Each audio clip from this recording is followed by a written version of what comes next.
Our universe might carry the scar of a fight with another reality.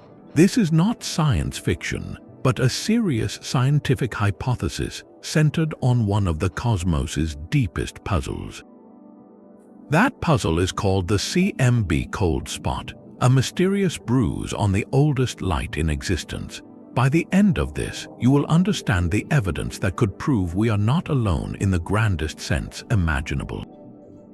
We will explore whether this cosmic anomaly is a rare fluke, a shadow from a vast void, or something far more incredible.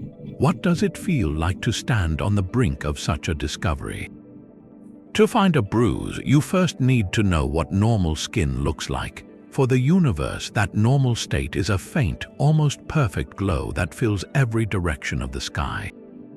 This is the cosmic microwave background, the CMB. It is the oldest picture we have, a snapshot taken when the universe was just 380,000 years old. Before that moment, the cosmos was a hot, dense fog of particles and light, far too thick for anything to travel through. But as it expanded and cooled, the first stable atoms formed, and the universe suddenly became transparent. That first flash of light stretched and cooled over 13.8 billion years of cosmic expansion, is what our telescopes detect today as a microwave whisper.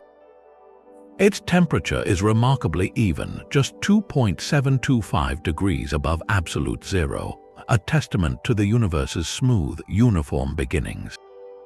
This incredible uniformity is the bedrock of our understanding, the cosmic backdrop against which any deviation, any cold spot or hot spot, stands out like a single wrong note in a symphony. Against this nearly perfect cosmic canvas, a single anomaly emerged that would not fit the pattern.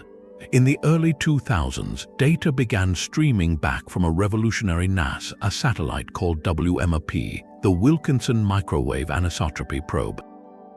Its mission was to create the most detailed map yet of the cosmic microwave background, measuring its temperature with unprecedented precision across the entire sky.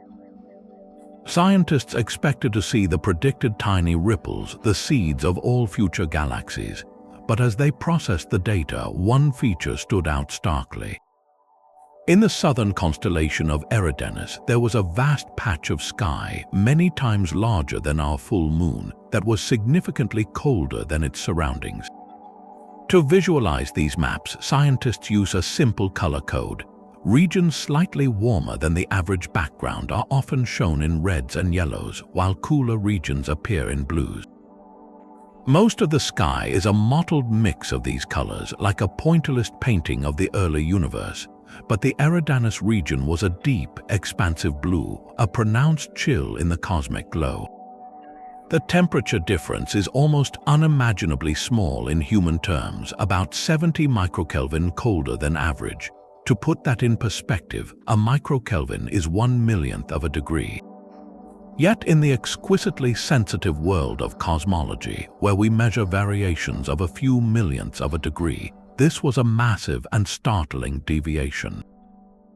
It was not just cold, it was statistically too large and too cold to easily explain as a random fluctuation in the infant universe.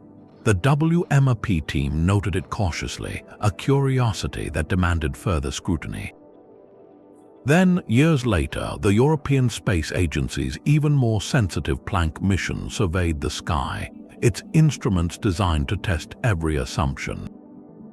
When Planck's data was analyzed, the cold spot was still there, confirmed in stunning detail. This was no instrument error, no glitch in the data. It was a real feature imprinted on the oldest light in the cosmos. The mystery was now officially on the table. This confirmation turned a curiosity into a profound statistical headache. To grasp why, you need to understand what cosmologists mean by random chance. The standard model of the universe's birth, the theory of cosmic inflation, predicts that the early cosmos was not perfectly smooth.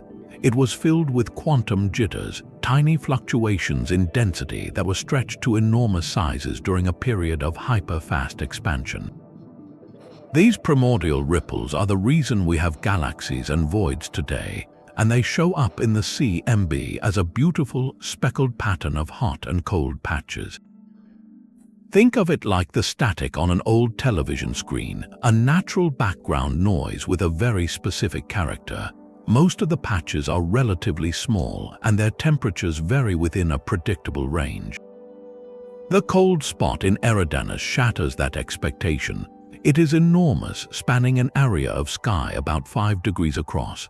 To visualize that, hold your fist at arm's length. Your fist covers roughly 10 degrees, so this feature is half the size of your clenched fist on the sky. More critically, it is not just large, it is coherently cold across that entire vast region. Finding a single, unified chill of that magnitude is like listening to that static noise and suddenly hearing a clear, sustained, low note that lasts far longer than any other sound. The mathematics behind this are clear. When researchers calculate the probability that such an extreme feature could appear purely from random quantum jitters in the standard model, the numbers get uncomfortable. Some analyses suggest the odds are less than 1 in 50, others push it to less than 1 in 200. In the world of physics, where a 5 sigma standard, or odds of about 1 in 3.5 million, is often required to claim a discovery, 1 in 50 might not sound conclusive. But in cosmology, where we have only one universe to observe, an anomaly that appears in 2 independent satellite datasets with odds that low is a flashing red light on the dashboard. It is a genuine outlier, a feature that the standard story struggles to produce without forcing something new into the equations. This cold patch is not just a little weird, it is a statistical rebel, and rebels demand an explanation. Faced with a statistical rebel, scientists first looked for a culprit within the known laws of physics. The most logical suspect was a cosmic supervoid. Our universe is not a uniform soup of galaxies. It is a vast cosmic web, an intricate structure of dense clusters, filamentary bridges, and enormous, nearly empty bubbles.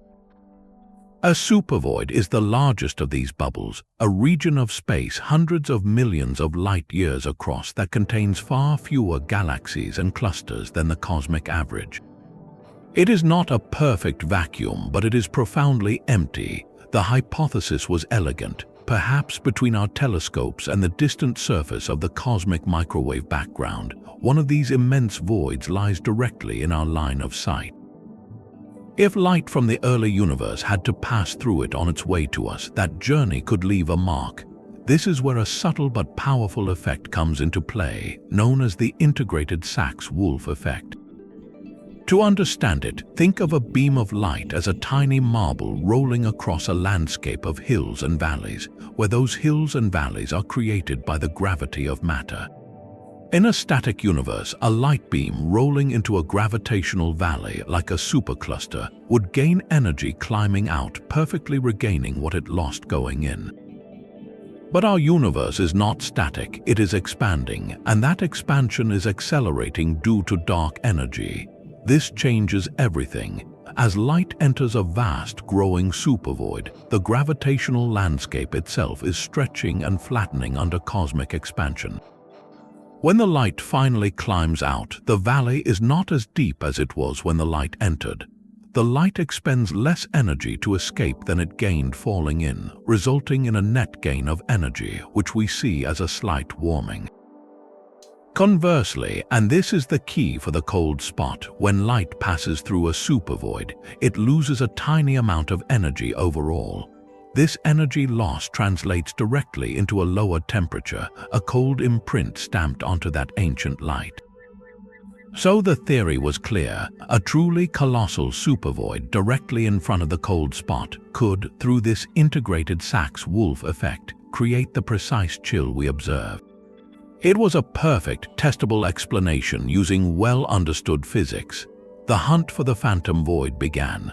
Astronomers pointed optical and infrared telescopes toward the Eridanus constellation, meticulously cataloging the positions and distances of millions of galaxies to map the three-dimensional structure of space in that direction. They were searching for a staggering emptiness, a bubble of nothing so vast it could bend the fabric of the cosmos itself. the surveys progressed, mapping larger and larger volumes. And they did find voids, as expected in the cosmic web, but there was a problem. Every void they found was too small. None possessed the sheer, staggering scale required to produce the profound cold signature of the cold spot through the integrated Sachs-Wolf effect. The observed voids could only account for a fraction of the temperature drop. The most conventional answer, the cosmic supervoid, began to look less like a solution and more like a dead end. If the void was not there or was not big enough, then what or what else had bruised the sky? The search for this phantom void became one of the most meticulous mapping projects in modern cosmology. Teams around the world pointed some of the most powerful telescopes toward that chilly patch of sky in Eridanus, instruments like those in the Dark Energy Survey.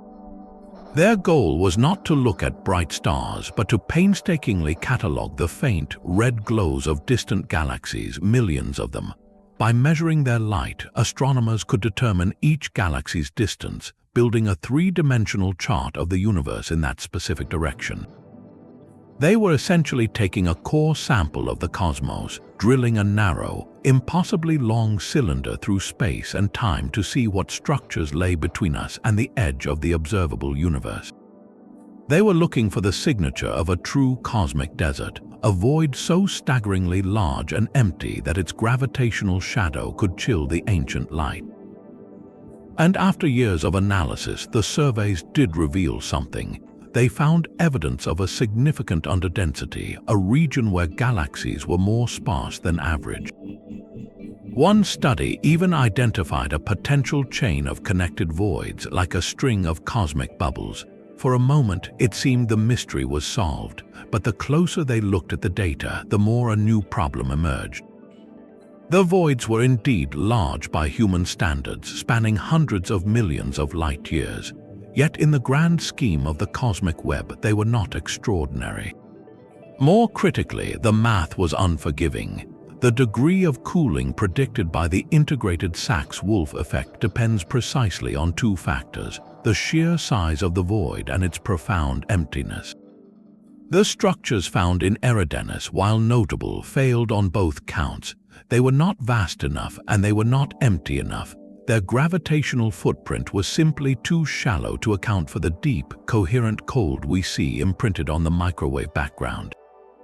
The supervoid theory, once the leading candidate, now hangs in a state of profound tension. It can explain perhaps a fraction of the signal, but the core of the anomaly remains untouched. The bruise is still there, and its most logical conventional cause has been ruled insufficient. This leaves science at a crossroads where the only paths forward are to accept an almost impossibly rare statistical fluke, or to dare to consider that the explanation might lie beyond the boundaries of our current physics, and perhaps beyond our universe entirely. The failure of the supervoid explanation leaves us staring at a deeper, more fundamental mystery. If the chill is not a shadow cast by a vast emptiness in the foreground, then the source of the cold must be woven into the fabric of the ancient light itself. This anomaly was not made during the universe's long adolescence. It was born in its infancy, imprinted onto the cosmic microwave background when the universe was only 380,000 years old. That realization changes everything. It means we are not looking at a later distortion, but at a primordial feature, a birthmark from the cosmos's first moments. This elevates the cold spot from a curious statistical outlier to a potential clue about the most extreme conditions imaginable, the very genesis of space and time. When the standard toolkit of cosmology comes up empty, scientists must turn to more radical ideas. These are not wild guesses, but rigorous hypotheses that stretch the boundaries of our best theories, seeking to explain an observation that refuses to fit the mold. The door is now open to possibilities that sound like science fiction, but are grounded in the mathematics of reality. Could the cold spot be evidence of a collision with another universe? This brings us to the edge of a profound and radical idea. To explain a feature that refuses to fit within our single universe, we may need to step outside of it entirely into the realm of the multiverse. This is not a fantastical notion plucked from fiction, but a serious theoretical framework that emerges naturally from our two most successful descriptions of reality: inflationary cosmology and string theory. The leading version suggests our entire cosmos may be just one bubble in a frothing, infinite sea of foam. Picture an endlessly boiling pot of water. Bubbles of steam constantly form, expand, and sometimes collide. In this analogy, the boiling water is an eternal, hyper-fast expanding space called the false vacuum. Each steam bubble is a pocket where that expansion slows dramatically, creating a stable region with its own distinct set of physical laws and constants. That region is a universe like our own. In this eternal multiverse foam, countless such bubble universes are constantly being born, each a separate cosmic experiment with its own rules. Gravity might be stronger in one, the electron might be heavier in another, and some might be stillborn, collapsing instantly. Our universe, with its precise, life-permitting constants, is simply one bubble that happened to form with the right conditions. This framework elegantly solves deep philosophical puzzles about why our universe seems so finely tuned for life. The answer is not design, but sheer probability. In an infinite multiverse, every possible combination of laws will emerge somewhere. We, of course, find ourselves in a bubble where those laws allow for our existence. But if these bubbles are constantly forming and expanding in a shared medium, what happens when two of them grow too close? The mathematics shows they can meet. And when they do, the collision of two separate spacetime realities would be anything but gentle. The collision of two separate universes would leave a very specific mark. When our cosmic bubble was still young and rapidly expanding during the period called inflation, it might have brushed against the edge of a neighboring reality. Think of two soap bubbles floating in the air, slowly drifting until their delicate skins touch. At that moment of contact, energy is transferred, and a ripple propagates outward across each bubble's surface. In the language of cosmology, this cosmic collision would have occurred when the inflating field that powered our universe's growth interacted with the different field of the other bubble. This interaction would have siphoned energy away from our universe at the precise point of contact. That loss of energy is the key to everything. In the fiery early moments of our cosmos, energy and temperature are directly linked. More energy means a hotter, more frenetic state. Less energy means a cooler, calmer one. So, at the location where our universe was touched by another, a vast region would have been born with a fundamental energy deficit. This region would have been cooler from the very first instant. Fast forward 380,000 years to the moment the cosmic microwave background was released. That primordial cool spot, that birth defect from a collision with another reality, would have frozen into the fabric of the first light. It would appear to us not as a dramatic wound, but as a quiet, persistent chill, a cosmic bruise that never faded. This bruise would not look like a random cold patch from the universe's own quantum jitters. Its signature would be distinct, because the collision happened across a vast, coherent boundary. The resulting cold region would be unusually large and smooth, with very sharp edges where our universe's normal conditions meet the altered ones. It would be a single, coherent fingerprint pressed into the sky from the outside. This is precisely the kind of anomaly the cold spot presents, a vast, coherent, and inexplicably cold region that challenges standard explanations. The multiverse collision theory provides a breathtaking narrative that fits the evidence.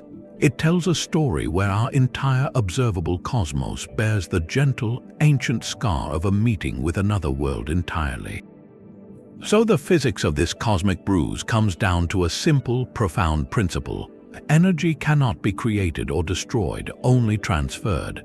When our infant universe, still a rapidly inflating bubble of spacetime, brushed against the skin of another, it was not a gentle meeting.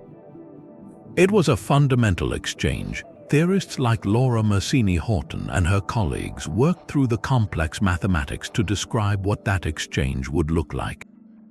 They realized the key was in the field that powered our universe's explosive growth, known as the inflaton field. Picture this field as a kind of cosmic fuel tank, its energy density driving the incredible expansion of space itself. Now imagine another universe with its own distinct fuel tank and its own physics pressing against ours. At the boundary where they touched, the two fields would interact. Our inflaton field would, in essence, leak. Some of its fundamental energy would be transferred across the boundary into the other universe, or simply dissipated in the violent interaction. The region of our bubble where this collision happened would be left with an energy deficit, a lower density in the very fuel that was driving its creation. This is the origin of the bruise. That region didn't just get bumped, it got drained. This energy loss happened in the first unimaginably tiny fraction of a second during the inflationary epoch. But its consequences were frozen into the fabric of reality for all time, because in those earliest moments, the temperature of the universe was not a separate thing from the energy of the inflaton field. They were directly linked. A region with lower energy density would expand and cool slightly differently than its surroundings. It would be born cooler.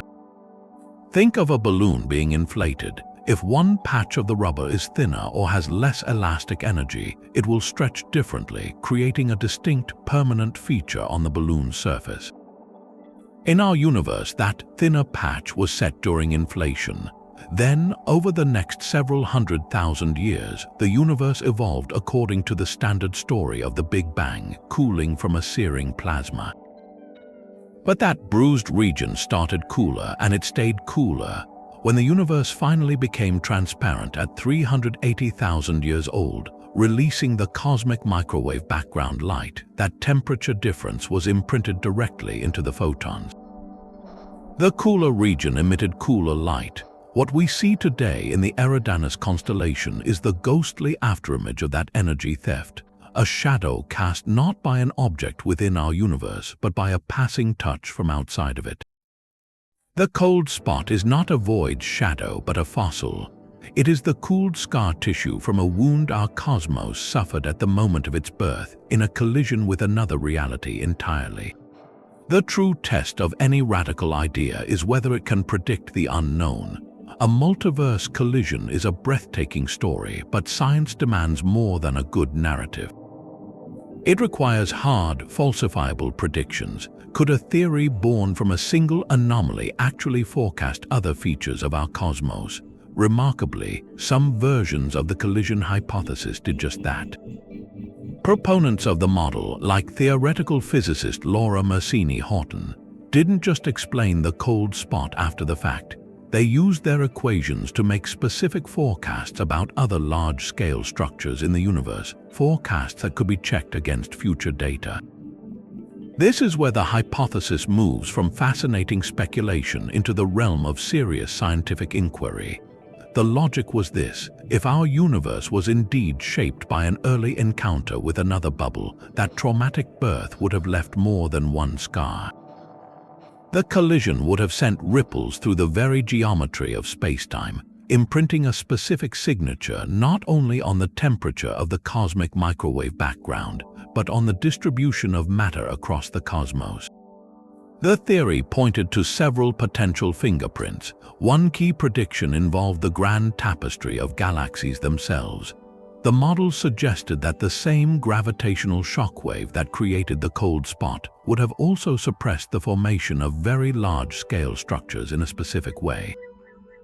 Think of the early universe as a still pond. The collision with another universe would be like dropping a massive stone into one side. The resulting waves would travel outward, but at the point of impact, the water would be churned and disrupted. In cosmic terms, this disruption would have made it harder for matter to clump together into the very largest superclusters and filaments in that particular region of the sky.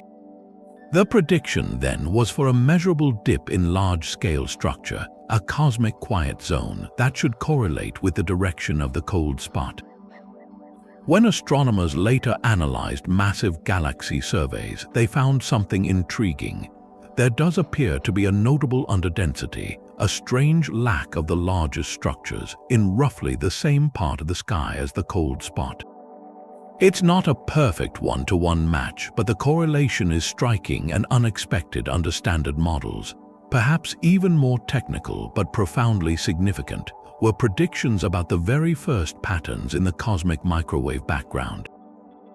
The CMB is not just a map of hot and cold spots. It can be broken down mathematically into components called multipoles.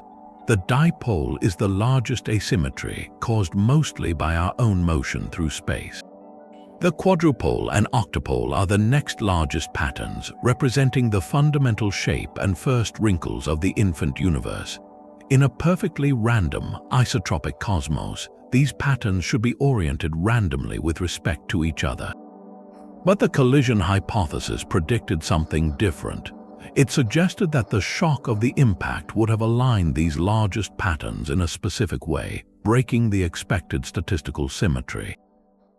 When scientists examined the data from the WMAP and later the Planck satellite, they found exactly that, an unexpected alignment between the quadrupole and octupole moments. And what's more, this preferred axis pointed suspiciously close to the region of the cold spot. This alignment is another anomaly that the standard model struggles to explain, yet it emerges naturally from the narrative of a directional, traumatic event in our universe's infancy. The fact that a single theoretical framework could point to multiple, independent anomalies, the cold spot itself, a dip in large-scale structure, and an alignment of the CMB's largest modes lends it a compelling, if still controversial, coherence. It's as if a detective, upon finding a single strange footprint, predicted they would also find a broken window and a missing item, and upon searching, found all three. This predictive power doesn't prove the theory is correct, but it transforms it from a just-so story into a powerful map for where to look next. This mathematical framework transforms a philosophical idea into a testable map. The equations describing a bubble collision are staggeringly complex, dealing with the dynamics of multiple inflating fields in a higher dimensional landscape. Yet the physical picture they paint is intuitive. Imagine the smooth surface of a pond representing the uniform energy field of our early universe. The collision with another bubble is like a massive stone striking the water from below. The impact sends a powerful, circular shockwave rippling outward across the entire pond's surface. In our cosmos, that shockwave is not made of water, but of space-time and energy itself. It propagates as a gravitational wave of unimaginable scale, a ripple in the very geometry of the universe. As this wave expands, it leaves a distinct imprint on the region it passes through. The mathematics shows this imprint would not be a simple, blurry chill. Instead, it would have a specific texture within the broad, cold region. The central bruise, there should be subtle concentric patterns like the rings radiating out from the point of impact on the pond. These would manifest as slight variations in temperature, a series of very faint, nested hot and cold rings within the larger cold spot. It's a cosmic bullseye etched into the oldest light. Current satellite maps from the Planck mission lack the razor-sharp resolution to definitively confirm or rule out this intricate ring structure. The signal, if it exists, is buried in the noise at the very edge of what we can measure. This is where the hypothesis makes its boldest gamble. It predicts that future observatories with instruments 10 or 100 times more sensitive, peering at the cold spot with finer detail, should find this specific pattern hidden within the chill. Finding those nested rings would be like a forensic match, a fingerprint from the colliding universe left at the scene. Not finding them, however, would not completely shatter the idea, but it would force a major revision. The mathematics provides a precise target, turning the cold spot from a mere anomaly into a hunting ground for evidence of realities beyond our own. But a fingerprint is not a conviction, and in science, extraordinary claims face extraordinary scrutiny. The multiverse collision idea is without question a radical departure from the standard cosmic story, and it is met with deep and healthy skepticism by a large portion of the cosmology community. This skepticism is not a dismissal, but the essential engine of scientific progress. The core argument from critics is powerful in its simplicity. The universe is vast and rare things happen. The cold spot, they argue, could simply be that 1 in 50 or 1 in 200 cosmic lottery ticket, a statistical fluke of staggering proportions, but a fluke nonetheless. We only have one universe to observe, they remind us, and in a single sample, even the most unlikely event can occur. It may feel profoundly significant to us, the observers who happen to live in its shadow, but that does not mean it requires a physics-shattering explanation. This perspective urges patience and caution. Perhaps with future, even more precise maps of the cosmic microwave background, we will find other, similar anomalies that bring the cold spot back into the fold of expected randomness. Its strangeness may simply be a product of our current, limited view. Another pillar of skepticism points not to the cosmos but to our instruments and methods. Could unknown systematic errors lurk in the data?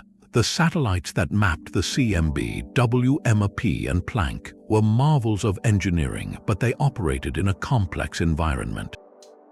They had to subtract the glow of our own Milky Way galaxy, the emission from distant galaxies, and even the subtle effects of dust within our solar system. Each step in this meticulous cleaning process is a model, and every model has assumptions. Skeptics rightly question whether a tiny, cumulative error in this foreground subtraction could have artificially amplified or even created the cold spot signal. The fact that two independent missions saw it is strong evidence against a simple instrument glitch, but it does not completely rule out a shared, subtle bias in how both teams interpreted the raw data from the sky. This rigorous doubt crystallizes into a fundamental principle of science, often attributed to Carl Sagan. Extraordinary claims require extraordinary evidence. A bruise from another universe is about as extraordinary a claim as one can make. To prove it, the evidence must be ironclad, unambiguous, and predictive. While the alignment of the CMB's large-scale patterns and the potential dip in galaxy clusters are intriguing, they are correlations, not definitive proof. They could, skeptics note, have other explanations or even be separate statistical flukes that only appear connected. Many scientists believe the multiverse collision theory remains a brilliant and fascinating hypothesis, a compelling story that fits several puzzling pieces, but it is not yet the definitive answer. The consensus is that we need a new generation of evidence, something that can only be explained by a collision and by nothing else. The search for that evidence is already shaping the future of cosmology. The idea of a cosmic bruise is not the only exotic theory on the table. While a collision with another universe captures the imagination, other physicists have proposed equally strange, yet fundamentally different, explanations rooted in the peculiar geometry of reality itself. One leading candidate involves not a crash from outside, but a tear from within, a flaw woven into the fabric of spacetime known as a cosmic texture. To understand this, think of the universe's fundamental fields as a vast, multidimensional tapestry. In most places, the weave of this tapestry is smooth and uniform. But during the intense phase transitions of the early universe, as everything cooled and settled into its current state, it's possible that a knot formed. This knot is a texture, a topological defect, a permanent twist in the fields that cannot be smoothed out. It is not an object made of matter, but a kink in the structure of space itself. If such a texture existed and later unraveled, the sudden release of energy as the knot came undone would have created a powerful gravitational shockwave. This wave, propagating through the infant cosmos, would have left a distinct circular cold imprint on the cosmic microwave background, complete with a specific pattern of hotter and colder rings around its edge. Sound familiar? The predicted signature is remarkably similar to that of a bubble collision, making textures a compelling and elegant alternative that stays entirely within our single universe. Another possibility pushes at the very laws of physics. What if the fundamental constants, the numbers that dictate the strength of gravity, the speed of light, the mass of an electron, are not perfectly constant everywhere? The Standard Model assumes they are universal, unchanging pillars of reality. But some theories, including certain interpretations of string theory, allow for the possibility that these constants could vary slightly across the cosmos, much like temperature or pressure varies in a room. Imagine a vast ocean where the salinity changes from region to region. In one patch, the water is slightly less salty, and so everything that lives or moves through it behaves a little differently. If such a variation existed in the patch of sky we call the cold spot, it could have altered how that region evolved in the first critical moments. A slightly weaker force or a different rate of expansion could have led to a lower temperature being frozen into the cosmic background light. This would not be an imprint from an external event, but a fundamental birthmark, a region of space that simply played by a subtly different set of rules from the very beginning. Then there are ideas that bridge the gap between the multiverse and quantum mechanics. Could the cold spot be evidence of quantum entanglement with a parallel universe? In this mind-bending scenario, our universe and another were born from the same quantum fluctuation, forever linked at a fundamental level through the spooky connection of entanglement. The cold region would then be a kind of shadow or echo, a place where the quantum state of our universe is correlated with the state of the other. It would be less a bruise from a violent collision and more a whisper, a persistent quantum memory of a sibling reality we can never directly see. This idea is even more speculative and harder to test, as it lives in the fuzzy border between cosmology and the philosophy of quantum theory. So how do we weigh these exotic possibilities against the bubble collision story? The key difference often lies in the fingerprints they leave behind. A cosmic texture and a bubble collision both predict specific, detailed patterns within the cold spot, those concentric rings. Future ultra-sensitive telescopes will hunt for these patterns, and their exact shape and distribution could point to one mechanism over the other. The varying constants theory, however, might leave a different kind of mark, perhaps affecting not just the temperature of the ancient light, but also the types of galaxies that formed in that region later on. Each theory stretches our understanding in a unique direction.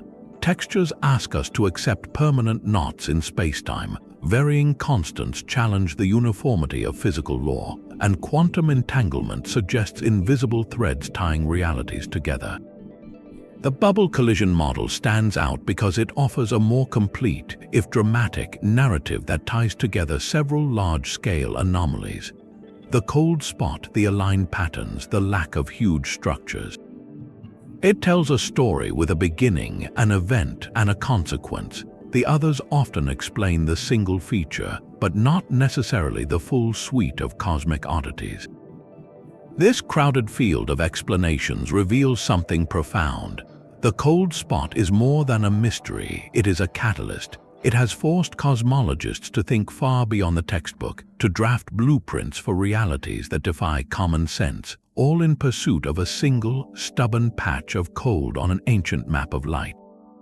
The resolution to this cosmic mystery will not come from theory alone, but from a new generation of eyes on the sky.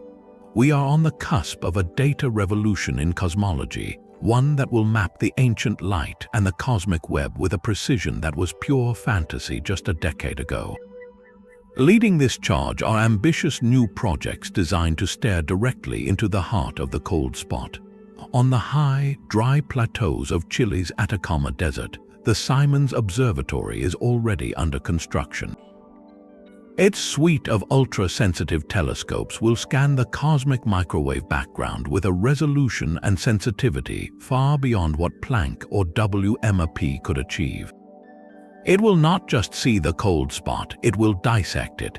The mission's primary goal is to hunt for the faint, primordial gravitational waves from the universe's first instant, but its instruments will also be perfectly tuned to search for the subtle textures within the cold spot. Will it find the concentric rings predicted by a bubble collision or a cosmic texture? Or will it reveal a smoother, simpler chill that points back toward a statistical fluke? The data from Simons, expected later this decade, will provide the first major upgrade in our view of this anomaly, but the ambition does not stop there. Planning is already underway for an even more colossal endeavor known as CMB Stage 4, or CMB-S4. This is not a single telescope, but a coordinated army of them, with hundreds of thousands of detectors deployed across sites in Chile and at the South Pole. Its goal is to produce a map of the cosmic microwave background so exquisitely detailed it will feel like moving from a grainy black and white photograph to a high-definition color movie. CMB-S4 will measure the polarization of this ancient light, the specific direction its waves vibrate with unprecedented fidelity. This polarization is a goldmine of information, carrying the faint imprint of every gravitational wave and shock that rippled through the infant cosmos. If the cold spot was caused by a violent event like a collision or a snapping cosmic texture, the polarization patterns around it should tell a clear story. The mission aims to either detect the unmistakable fingerprint of new physics or to finally, definitively, show that the cold spot is a rare but natural fluctuation within our standard cosmic model. While these ground-based observatories peer at the first light, the iconic James Webb Space Telescope is already changing the game in a different way. Though not designed to study the cosmic microwave background directly, Webb is an unparalleled instrument for mapping the large-scale structure of the universe. By looking deep into the direction of Eridanus, it can catalog galaxies and clusters with breathtaking clarity, building a three-dimensional map of the cosmic web in that direction with far greater depth and accuracy than ever before. This will put the final nail in the coffin of the supervoid hypothesis. Webb can definitively tell us if there is any hidden, vast emptiness there that previous surveys missed. More intriguingly, it can search for the secondary predictions of the collision model. Does the distribution of galaxies in that region show the specific suppression of the largest structures that the theory forecast? Webb's sharp infrared eyes are already collecting this data, offering a complementary test that could corroborate or contradict what the CMB telescopes find. Better data is the only key that can unlock this mystery. Right now, we are in a position similar to astronomers before the invention of the telescope, trying to understand the nature of stars based on their faint, twinkling points of light. The next generation of observatories will be our first true telescope for the multiverse, instruments powerful enough to see the fine brushstrokes on the canvas of creation. They will either find the detailed patterns that demand a physics-shattering explanation, or they will gradually reveal that our universe, for all its wonder, contains profound but natural statistical surprises. The cold spot has held its secret for 13.8 billion years. We may only have to wait a few more to learn if it is the most important bruise in history, or simply a cosmic accident we were lucky enough to witness. A confirmed bruise would rewrite the first chapter of our cosmic story. The theory of inflation, the idea of a brief, hyper-fast expansion in the universe's first fraction of a second, already stands as a pillar of modern cosmology. It elegantly explains the flatness, the uniformity, and the speckled pattern of the cosmic microwave background, but it has always had a profound, untestable consequence. If space expanded faster than light in those first moments, then regions of the universe were pushed forever beyond our cosmic horizon. They became separate, unobservable universes, eternally disconnected from our own. Inflation, by its very mathematics, naturally predicts a multiverse. Until now, that prediction lived purely in the realm of theory and philosophy. It was a beautiful, logical implication, but one we could never hope to verify or falsify. Finding the scar of a bubble collision would change everything. It would be the first piece of direct empirical evidence that our universe is not alone. We would have observed not the other universe itself, but the undeniable aftermath of its touch. This transforms the multiverse from a speculative consequence of our equations into a feature of the observable world. It would mean that the infinite froth of bubble universes is not just a mathematical possibility, but a physical reality, and we have found a way to detect its echoes. The implications for inflation itself would be equally revolutionary. The standard story of inflation is remarkably generic. It tells us that a rapid expansion happened, smoothing and stretching the cosmos, but it says very little about how it started or what caused it to end. The details are buried in the properties of the hypothetical inflattened field, a landscape of potential we have only begun to map. A bubble collision provides a specific, dramatic event within that landscape. It tells us that our universe's inflation was not an isolated, pristine event. It was messy, it was interactive. Our bubble nucleated in a crowded neighborhood, and it bumped into a sibling as they both grew. This gives cosmologists something they desperately need, a data point from the inflationary epoch itself. The size, the temperature profile, and the polarization patterns of the cold spot would act as a forensic report from the scene of the collision. By analyzing this scar, scientists could reverse engineer the event. They could potentially deduce the energy of the colliding bubbles, the angle of impact, and even infer something about the fundamental laws that govern the other universe. It would be like finding a single preserved footprint from a dinosaur, and from its shape and depth, being able to calculate the creature's weight, speed, and stride. This one anomaly could become a Rosetta Stone, helping us decode the specific physics of inflation that have remained hidden for 13.8 billion years. Beyond the equations, such a discovery would trigger a philosophical earthquake. For all of human history, our definition of the universe has been synonymous with everything that exists. Our myths, our religions, and our science have all operated within that single, all-encompassing container. To confirm we live in a multiverse is to shatter that container forever. It redefines our cosmic home not as the entirety of existence, but as one room in an infinite mansion, one page in an endless library. Our universe, with all its hundreds of billions of galaxies, its precise physical constants, and the fragile story of life within it, becomes a local example. This is a perspective shift of staggering magnitude. It answers one ancient question, are we alone, with a profundity we never anticipated. We would not just be searching for life on other planets within our universe, but we would have evidence for the existence of other entire realities, possibly with different stars, different chemistry, and different laws altogether.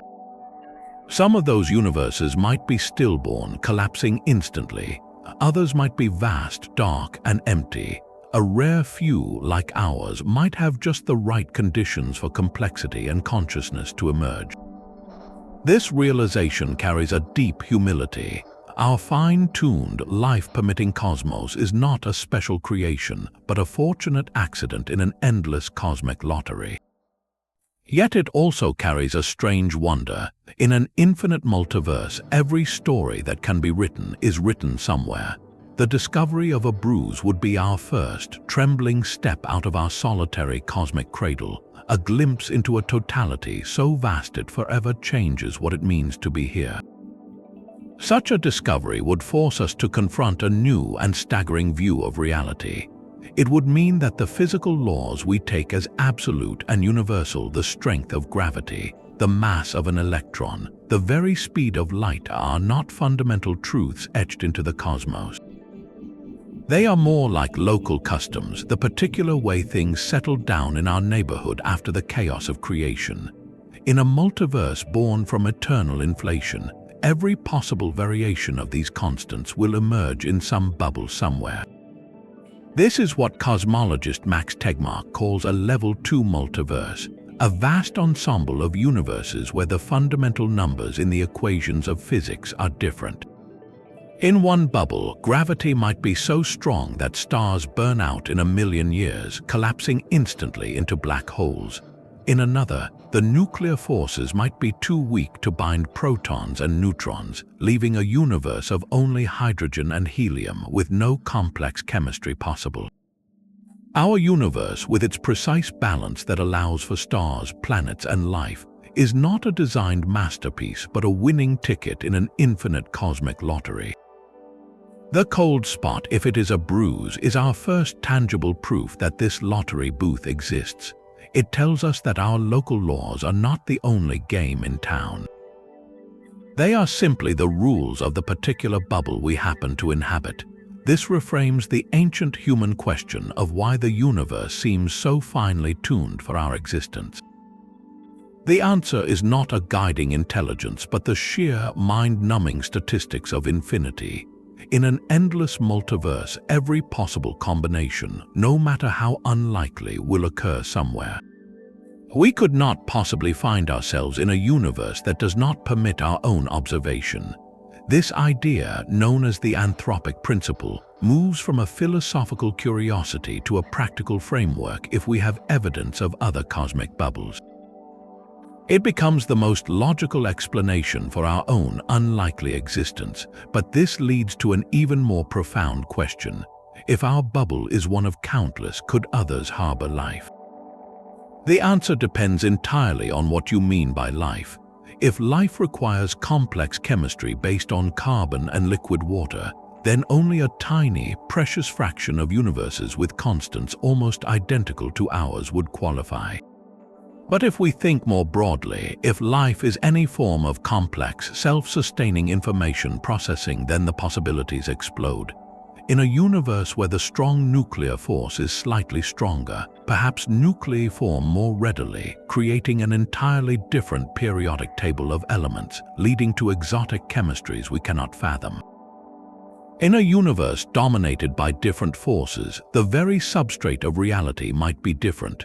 Consciousness or complexity might arise in swirling clouds of plasma, in the gravitational dances of dark matter, or in patterns of space-time itself. The collision hypothesis opens the door to this staggering diversity. It suggests that the reality we experience is not the template but one specific example. The philosophical weight of this is immense. For all of human history, our stories, our science, and our search for meaning have unfolded within a single, all-encompassing container we called the universe. To find a bruise from beyond is to realize that container has walls, and beyond those walls lies a totality so vast it redefines our place within it. We are not just a pale blue dot in a single galaxy. We are a fleeting phenomenon in one experiment running in an infinite laboratory. This can feel isolating, even frightening. Yet it also carries a strange and beautiful humility. Our existence is not the central event of creation, but it is a rare and precious thread in a tapestry of unimaginable scale. To find evidence of that tapestry is to finally begin to understand the true nature of the loom. There is a deep human reason this cosmic bruise captures our attention so completely. It connects to something far older than our telescopes, a primal curiosity about what lies beyond the horizon. For millennia, we have looked at the night sky and wondered if we are alone. The cold spot transforms that question. It asks not if we share our universe with other beings, but if we share existence itself with other universes. This shifts the scale of mystery from the astronomical to the metaphysical, and that is a story we are instinctively drawn to. It stands alongside the great cosmic puzzles that have defined generations, the search for alien life, the nature of black holes, the ultimate fate of the cosmos. Each of these mysteries pushes at the boundary between what we know and what we dream. The cold spot belongs to this lineage, a modern chapter in humanity's oldest story. It offers a narrative that is both scientifically rigorous and profoundly epic, a tale where our entire reality might bear the mark of a neighbor we can never visit. That blend of hard evidence and boundless possibility is irresistible. Yet this very allure can sometimes distort the story in the public eye. headlines understandably reach for the most dramatic phrasing, proclaiming proof of parallel worlds or a crash with another dimension. This sensationalism, while exciting, often skips over the crucial nuance that defines real science. It can paint a picture of certainty where there is only a compelling, unproven hypothesis. The journey from a strange patch of cold light to a confirmed bruise from another universe is not a single leap, but a painstaking climb up a mountain of data, skepticism, and alternative explanations. Lost in the flashy headline is the quiet, collective labor of thousands of scientists over decades. The engineers who built the satellites, the theorists who wrote the equations, the data analysts who cleaned the maps of galactic foregrounds. Real discovery is incremental, a process of elimination and correlation that is often less thrilling than the breakthrough it may one day produce. It lives in the careful language of statistical significance, not in declarations of absolute truth. This gap between the sensational story and the meticulous investigation matters because it shapes our relationship with science itself. When a bold idea is presented as a final answer and then later complicated by new data, it can foster a false sense of disappointment or a distrust in the scientific process. The truth is far more admirable. The scientific method is not about being right on the first guess. It is about building a scaffold of knowledge that can support the weight of evidence, even when that evidence leads away from our favorite stories. The researchers studying the cold spot are not champions of one thrilling theory. They are detectives following every lead, whether it points to a multiverse, a cosmic texture, or a rare fluke. Their real work is in designing the next test, not in defending a headline. This disciplined, self-correcting pursuit is what actually moves us closer to understanding the cosmos, even when the answers remain frustratingly out of reach. The true wonder is not in a sensational claim, but in the fact that we can look at a faint chill in the ancient sky and even conceive of questions this profound. The cold spot is not the universe's only strange whisper. As our maps of the ancient light have grown sharper, other subtle but persistent anomalies have emerged, each one a quiet challenge to the standard story. Among the most famous is what some researchers have dramatically nicknamed the axis of evil. This is not a physical axis, but a surprising and unexpected alignment in the largest patterns of the cosmic microwave background. Recall those fundamental shapes, the quadrupole and octupole, that describe the first wrinkles of the infant cosmos. In a perfectly random, featureless universe, these patterns should point in random, unrelated directions. But the data reveals they are aligned with each other, and this shared preferred direction also eerily lines up with the plane of our own solar system. It is as if the universe's largest scale structures hold a faint memory of our local neighborhood, a correlation that should be impossible over such vast distances. Then there is the hemispherical power asymmetry. The early universe appears lopsided. One half of the sky shows slightly stronger temperature fluctuations, more power in the cosmic static than the other half. It is not a dramatic difference, but it is statistically significant, like a coin that consistently lands with heads facing one particular direction in space. These are not glitches, they are features confirmed across multiple satellite missions. Now consider the cold spot sitting in this gallery of cosmic oddities. Could they be connected? Some theorists see a thread, perhaps the same directional shock wave from a bubble collision that created the cold spot also tugged on the fabric of the infant universe, imparting a subtle alignment to its largest patterns, creating that axis. The lopsided power asymmetry could be another facet of that same traumatic directional birth. In this view, these are not separate puzzles, but different pieces of a single, larger picture. A picture where our universe's infancy was not isotropic and serene, but was shaped by a profound external event. Alternatively, these anomalies might be unrelated statistical flukes that only seem connected because we are searching for patterns. Yet their persistence is a growing whisper that the standard cosmological model, for all its magnificent success, might be incomplete. It describes a universe that is statistically uniform and isotropic, a cosmic principle that has guided our understanding for a century. But what if, on the very largest scales, the universe betrays a faint preferred direction, a subtle fingerprint from its creation? These anomalies, including our cold spot, are the data points that could lead us to the next great revision. They are not proof of a multiverse, but they are precisely the kind of unexpected clues that have always signaled a leap in understanding, hints that our cosmic home has a more complex and dramatic origin story than we ever dared to imagine. Behind every radical cosmic theory, there are people staring at equations and wondering if they have lost their minds. Laura Mersini-Horton, a theoretical physicist at the University of North Carolina, is one of those people. Her journey with the cold spot began not with a telescope image, but with a mathematical consequence of string theory and eternal inflation. In the mid-2000s, she and her collaborators worked through the daunting calculations of bubble universes colliding. When they arrived at a prediction that such an event would leave a distinct circular cold imprint on the cosmic microwave background, it was a stunning theoretical result. But then, she looked at the newly released data from the WMAP satellite. There it was, a vast cold patch in Eridanus staring back from the sky map. The coincidence was too powerful to ignore. For a scientist, this moment is a vortex of excitement and terror. Do you publish a prediction that sounds like science fiction, one that ties a cosmic anomaly to a collision with another reality? Mersini-Horton did, sparking both intense interest and deep skepticism within the cosmology community.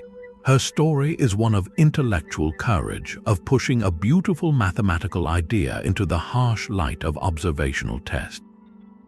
She faced criticism that the prediction was a lucky post-diction, or that the statistics were being read too optimistically.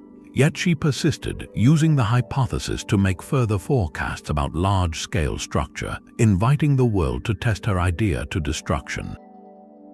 This is how science often advances at its frontiers, through individuals willing to attach their names to ideas that seem, at first glance, utterly unbelievable. Another key architect of this idea is Matthew Kleban, a physicist at New York University. His work, often in collaboration with others like Anthony Aguirre and Thomas Levy, has focused on the nitty-gritty details of what a bubble collision would actually look like. They built sophisticated computer simulations to model the complex physics of two inflating universes meeting. Their simulations didn't just show a cold spot, they predicted its intricate texture, the subtle concentric rings that future telescopes must hunt for. Kleban's approach embodies a different kind of scientific temperament, the meticulous modeler. While the grand narrative is compelling, his work asks the practical, gritty questions. If we see the rings, how wide should they be? How sharp should the temperature drop be at the edge? His simulations provide the detailed fingerprint that observers need to know what to look for. This shift from a bold concept to a precise, testable blueprint is where radical ideas either gain traction or fade away. Kleban has also been openly cautious, often emphasizing the extraordinary burden of proof required.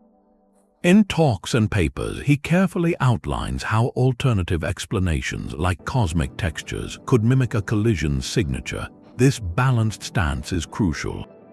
It represents the self-correcting heart of the scientific process, where even the proponents of a thrilling idea must be its most rigorous critics. The journey of this hypothesis illuminates the collaborative and contentious engine of scientific progress. For every researcher like Mersini-Horton championing the multiverse interpretation, there are many others offering alternative explanations or outright skepticism. Papers have flown back and forth in prestigious journals with titles that range from First Observational Tests of Eternal Inflation to The Case Against the Multiverse. Conference halls have hosted lively, sometimes heated, debates where the statistical significance of the cold spot is dissected from every angle. This dynamic is not a sign of weakness but of health. It is a collective stress test. The skeptics force the proponents to sharpen their arguments, to recheck their data, to make ever more precise predictions. This back and forth has directly shaped the research agenda, motivating the deeper galaxy surveys to hunt for the phantom void and driving the design specifications for next-generation CMB observatories. The story isn't about one genius having a eureka moment alone. It is about a global conversation, a slow and careful sifting of evidence through a community that is, by nature, stubborn and demanding. The human drama here is not one of rivalry, but of a shared, grinding pursuit of clarity, where every participant, whether believer or skeptic, is united by a desire to solve the same magnificent puzzle.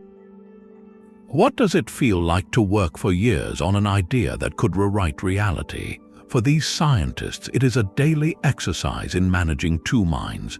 One mind must live in the world of abstract mathematics and breathtaking cosmic scales, comfortable with concepts that defy everyday intuition.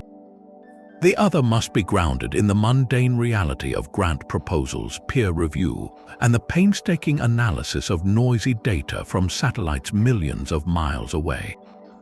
They balance soaring imagination with meticulous doubt. An anecdote from the early days captures this tension. When the first predictions aligning the cold spot with other large-scale anomalies were published, some in the community reacted with fascination, others with dismissal. One critic famously compared it to seeing faces in clouds, a psychological pattern seeking not real physics. The researchers had to absorb that criticism, examine their own work for any such bias, and then either strengthen their case or adjust their model. This emotional and intellectual labor is the unseen bulk of scientific discovery. It requires a thick skin and a flexible mind. These individuals are not detached calculators, they are storytellers of a sort, trying to assemble a coherent narrative from fragments of light that have traveled for 13.8 billion years. They stake their professional reputations on the chance that those fragments tell a story of a Bruise from another world, all while knowing the most likely outcome is that the universe will, once again, surprise them with something they never imagined. The mathematics of a cosmic collision is one thing, but what would such an event actually look like? To grasp this, we need to visualize the unseeable. First, picture the multiverse itself not as a place, but as a process, an eternal, frothing sea of creation. In a dynamic animation, we could watch the false vacuum, a state of hyper-fast expansion, shimmer like an endless, boiling ocean. From this chaos, bubbles of stable space spontaneously nucleate. Each one is a new universe, appearing as a tiny, perfect sphere. Instantly, they begin to inflate at a staggering rate, ballooning to sizes larger than our entire observable cosmos in less than a blink of a quantum eye. Now bring two of these expanding bubbles close together. Their boundaries rush outward until they meet. The moment of contact is not an explosion, but a subtle, profound transfer. A ripple, like a gravitational shockwave, propagates outward across the surface of each bubble from the point of impact. That ripple is the beginning of the Bruise. To see its result, we shift our view to the inside of one of those bubbles, our universe. We fast forward to 380,000 years after its birth. The screen fills with a heat map of the cosmic microwave background, that famous speckled tapestry of reds and blues representing the tiny temperature variations of the infant cosmos. The camera pans across this primordial sky, and then it zooms in on one region in the southern hemisphere. The colors there shift, deepening into a vast, coherent pool of blue. This is the cold spot, rendered not as a statistical abstraction, but as a stark, chilling feature on the map of creation. Its edges are sharp against the mottled background, its scale immense. Next, we dive into a simulation. Using the equations from theorists like Kleban and Aguirre, we can visualize the collision's detailed fingerprint. The broad blue region resolves into something more intricate. Within it, faint, concentric rings appear, alternating bands of slightly warmer and cooler temperatures, like the ripples from a stone dropped in a pond frozen in time. This is the predicted bullseye, the specific pattern that future telescopes like the Simons Observatory will hunt for. The animation highlights these subtle rings, showing how they differ from the random speckles elsewhere. Finally, we pull back for the most speculative yet breathtaking perspective. From a hypothetical vantage outside all of space-time, we see two magnificent, glowing cosmic bubbles gently pressing together. At their boundary, a subtle dimple forms, a region where the vibrant energy within our bubble is slightly drained. This dimple is not a hole, but a permanent alteration in the fabric of that universe's reality. From the inside, that dimple is everything our entire observable sky, imprinted with that cold, quiet scar. It is a cosmic birthmark seen from the outside. These visuals transform equations into experience. They let us see the shockwave, locate the bruise on the ancient sky, examine its predicted texture, and finally, witness the impossible, a view of our own universe as one bubble among many, bearing the gentle, enduring mark of a neighbor we will never know. Yet the most powerful explanation might also be the most deflating. What if the cold spot is just noise? In a map of millions of temperature pixels, a few are bound to look strange purely by the roll of cosmic dice. This is the null hypothesis, the scientific insistence that we must first rule out simple chance before invoking cosmic collisions. It is a principle of intellectual discipline called Occam's razor, which advises that the simplest explanation, the one requiring the fewest new assumptions, is usually the best. Our desire for a thrilling narrative is not evidence. Our universe is a single, unique data point, and within a single sample, even the most improbable outlier can and will occur. Think of it like this: take a deck of cards and shuffle it thoroughly. The specific order you get is astronomically unlikely, 1 in something like 8 times 10 to the 67th power. Yet you are holding that exact order in your hands right now. Its improbability does not mean the deck is magic. It just means that every possible outcome is equally unlikely. The cold spot could be our universe's equivalent of drawing a perfect, random royal flush. It feels significant because we are the observers who happen to find it, but its significance may be an illusion of perspective. Statisticians have a term for this: look elsewhere effect. When you scan a vast dataset for anything unusual, you dramatically increase the odds of finding a fluke. If you check the temperature of every pixel in the CMB map, the chance that at least one of them will be extremely cold by random fluctuation is far higher than the chance that this specific pixel would be. We went looking for oddities and we found one. This does not automatically make it a clue to new physics. The maps from WMAP and Planck are incredibly precise, but they are not perfect. They are reconstructions built from raw data that has been cleaned, filtered, and processed to remove the glare of our own galaxy and other foregrounds. Each step in that pipeline is a model, and every model has tiny uncertainties. Could a subtle, cumulative error in this cleaning process have slightly deepened the chill in Eridanus? It is possible. The fact that 2 satellites saw it argues against a simple instrument error, but it does not rule out a shared, subtle bias in the analysis. The burden of proof for a multiverse is cosmically high. To accept it, we would need evidence so clear and so specific that no other simpler cause could possibly reproduce it. That evidence, as of now, remains elusive. The rings within the cold spot are predicted but not yet seen. The correlations with other anomalies are intriguing but not conclusive. The supervoid was insufficient but not completely absent. We are left in a gray zone of compelling possibility but not yet proof. This is the essential, often frustrating pace of cosmology. We must hold 2 contradictory ideas in our minds at once: the breathtaking possibility of a bruise from another reality, and the sobering, persistent chance that we are simply staring at a rare and beautiful cosmic accident. The truth, whatever it is, lies not in which story we prefer, but in what the next, deeper look at the sky will finally reveal. the debate over this cosmic bruise is far from settled.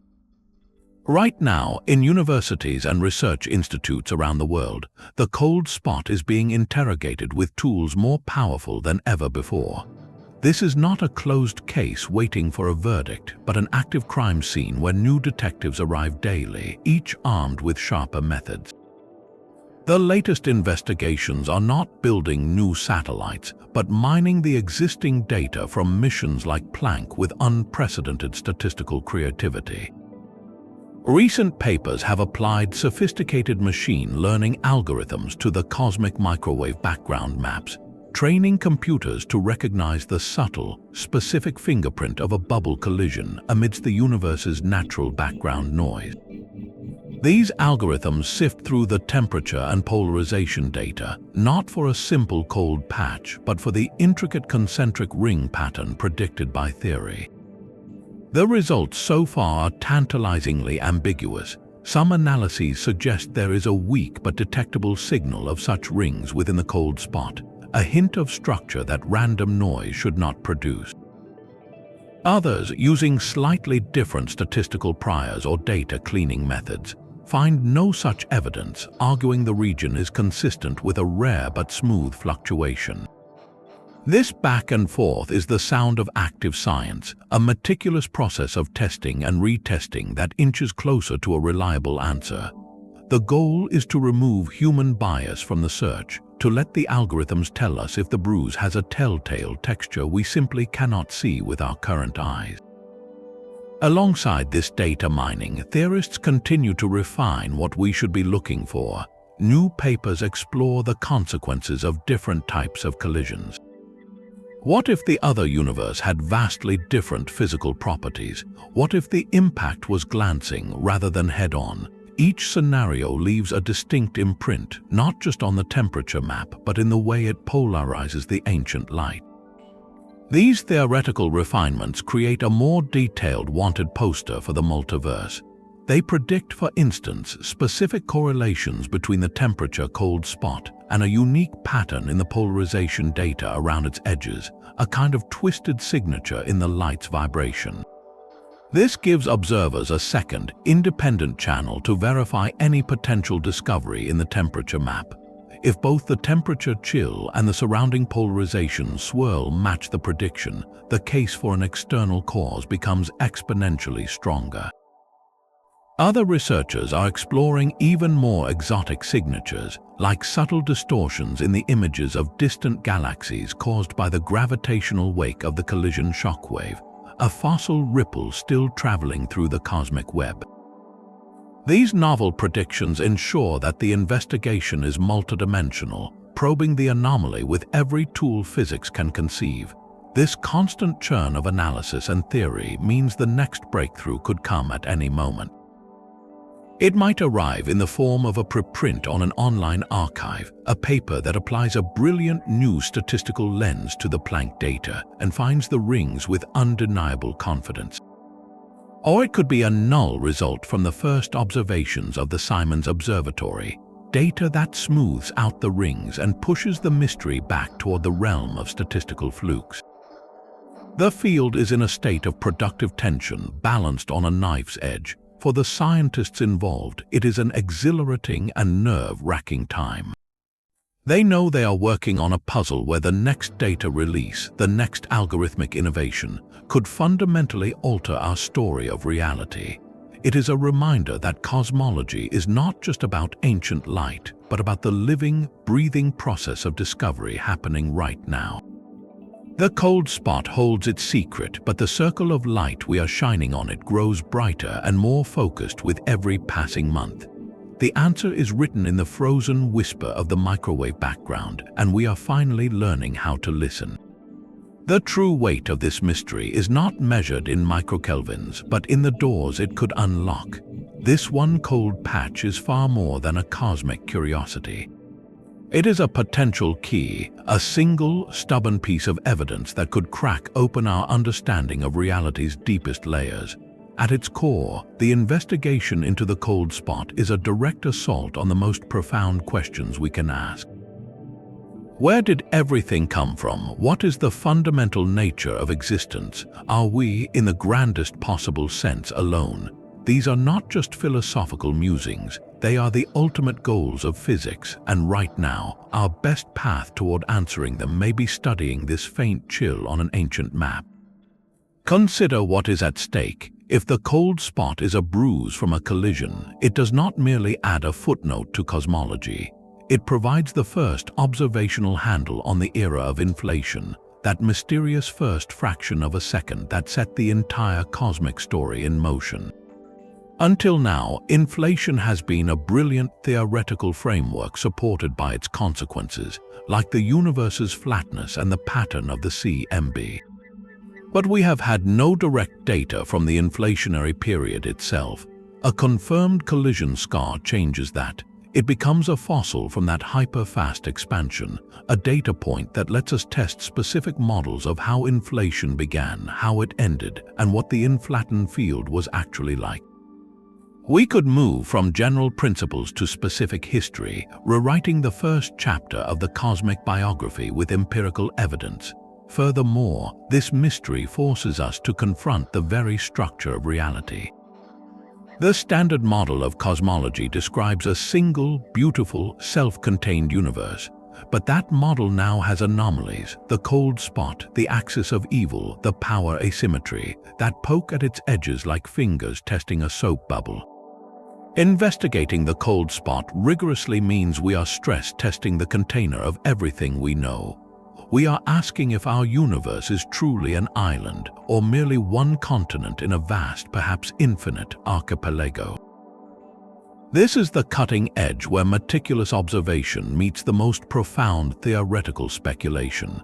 It is the place where data from satellites whispering about ancient light collides with equations describing higher dimensions and quantum foam. Ultimately, the fate of this cold patch matters because it represents a choice in how we seek truth. We could quite rationally dismiss it as a fluke and move on. But to do so would be to ignore a persistent whisper from the cosmos.